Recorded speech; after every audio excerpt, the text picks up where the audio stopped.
Hi friends, నా పేరు Venkatesh. Welcome to ready channel చిల్ప్రో బ్రేడ్స్ 2.4. ఫస్ట్ వీడియోకి లైక్ కొట్టండి, అలాగే ఐ బటన్ మీద ప్రెస్ చేయండి. సబ్స్క్రైబ్ చేయకపోతే సబ్స్క్రైబ్ చేయండి. ఇంకొచ్చేసి ఈరోజు సాటర్డే అప్డేట్స్లో దాని గురించి మాట్లాడుకుందాం. ఫస్ట్ వచ్చేసి రాము అయితే ఎలిమినేట్ అయిపోయి ఈ సాటర్డే ఎపిసోడ్లో వెళ్ళిపోతాడు కదా.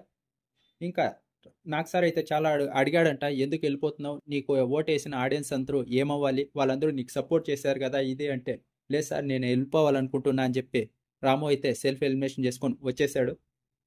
ఇంకా ఆ తర్వాత వచ్చేసి నాకు సార్ అక్కడున్న ఆడియన్స్ని అడిగాడంట, ఎవరు టాప్ 6 కంటెస్టెంట్స్ అని ఒక్కొరు పేరు చెప్తూ, వాళ్ళు ఇలా ఇలా అని ఒకరి గురించి చెప్తూ ఇలా అదే ఎస్ఆర్ నో పర్సంటేజ్ ఉంటుంది కదా, దాని తరపున సుమన్ శెట్టి అని అయితే ఫస్ట్లో పెట్టారంట. సెకండ్ వచ్చేసి ఇమాన్యుయల్, థర్డ్ వచ్చేసి తనుజ, ఫోర్త్ వచ్చేసి కళ్యాణ్, ఫిఫ్త్ వచ్చేసి రీతు, సిక్స్త్ వచ్చేసి డీమన్.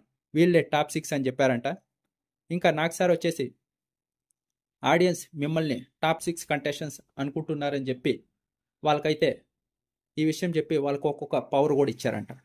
ఫస్ట్ వచ్చేసి ఇమాన్యుయల్ లవర్ ఉన్నారు కదా, అదే ఎంబీబీఎస్ అని చెప్పాడు కదా, వాళ్ళ నుంచి ఒక వాయిస్ నోట్ వస్తుంది. కానీ దానికి గౌరవ్ దగ్గర ఉన్న ఆ బ్లెస్సింగ్ పవర్ ఉంది కదా, దాన్ని తీసేయాలని చెప్తాడంట.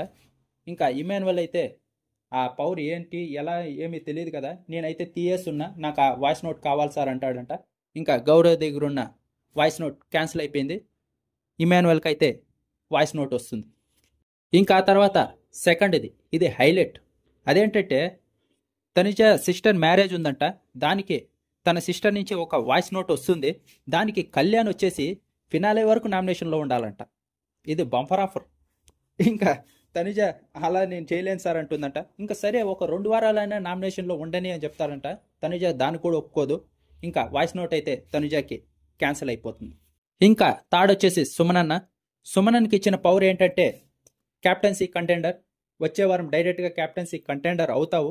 కానీ దానికి ఏం చేయాలంటే బర్నీ గారు ఫ్యామిలీ వీక్ వస్తుంది కదా, వాళ్ళ ఫ్యామిలీ హౌస్లోకి రాకూడదు అది చెప్పు అంటారంట. అలా కుదరదు సార్, నాకు క్యాప్టెన్సీ వద్దు, బర్నీ గారి ఫ్యామిలీ హౌస్లోకి రానివ్వండి ఫ్యామిలీ వీక్లో అని చెప్తాడంట. ఇంకా ఆ తర్వాత వచ్చేసి కళ్యాణ్కి ఏం పవర్ వచ్చిందంటే తనకి ఇష్టమైన ఫుడ్ ఏదన్నా తినచ్చు, చికెను మటను అన్నీ తినచ్చు. కానీ దానికి నిఖిల్ ఉన్నాడు కదా, నిఖిల్ డైరెక్ట్గా 2 వారాలు నామినేట్ అవ్వాలి అంటాడంట. కళ్యాణ్ వచ్చేసి 1 వారం అయితే పర్వాలేదు సార్, ఎందుకంటే వచ్చే వారం నేను నిఖిల్ని నామినేట్ చేద్దాం అనుకుంటున్నా, నాకు పాయింట్లు ఉన్నాయి, మీరు 2 వారాలు అంటున్నారు కాబట్టి నేను ఒప్పుకోను సార్ అంటాడంట. ఇంకా ఆ పవర్ క్యాన్సిల్ అయిపోతుంది. ఇంకా ఆ తర్వాత రీతుకి ఇచ్చిన గిఫ్ట్ ఏంటంటే మీ ఫాదర్ నుంచి ఒక షర్ట్ వస్తుంది, అది నీకు కావాలంటే సంజనా గారు ఉన్నారు కదా, సంజనా గారు ఈ సీజన్ మొత్తం శారీస్ అన్నీ సాక్రిఫైస్ చేయాలి, ఈ తర్వాత శారీలే కట్టుకోకూడదు ఆవిడ అంటారంట నాకు సార్. ఇంకా రీతు వచ్చేసి సరే సార్ అలాగే, కానీ నాకు మా ఫాదర్ నుంచి ఆ షర్ట్ కావాలి, నేను ఆవిడ కోసం హెయిరే కట్ చేపించుకున్నా కదా, ఇప్పుడు ఆవిడ కూడా నా కోసం సాక్రిఫైస్ చేయాలి అని చెప్తుందంట. ఇంకా మనోడు డీమన్కి వచ్చేసి ఒక పవర్ ఇస్తారంట. అంతలోపలే రీతు లేచి సార్ నాకు ఫ్యామిలీ ఫోటో కూడా కావాలి సార్ అంటే, అలా 2 ఇచ్చేకి కుదరదమ్మా అంటే, ఇంకా డీమన్ ఉన్నాడు కదా, డీమన్ అడుగు అంటే డీమన్ చెప్తాడంట, సార్ నాకైతే నేను కళ్ళు మూసుకున్నప్పుడు నా ఫ్యామిలీ గుర్తొస్తుంది, నా ఫ్యామిలీ నాతోనే ఉన్నట్టు ఉంటుంది, కానీ రీతుకైతే చాలా బాధపడుతుంది, చాలా రోజుల నుంచి తన ఫ్యామిలీ గుర్తొస్తుందని, నాకు వద్దులేను సార్, అది రీతుకే ఇవ్వండి, ఫ్యామిలీ ఫోటో రీతుదే రానివ్వండి అని డీమన్ చెప్తాడంట. ఇంకా రీతుకే డీమన్దే వస్తుంది, డీమన్కి ఏమీ రాదు. ఇంకా ఆ తర్వాత వచ్చేసి రాము అయితే ఎలిమినేట్ అయిపోతాడు కదా, తనే సెల్ఫ్ ఎలిమినేషన్ చేసుకొని నాకు సార్ చాలా ట్రై చేస్తాడంట, లేదు సార్ నేను వెళ్ళిపోతాను అంటాడంట.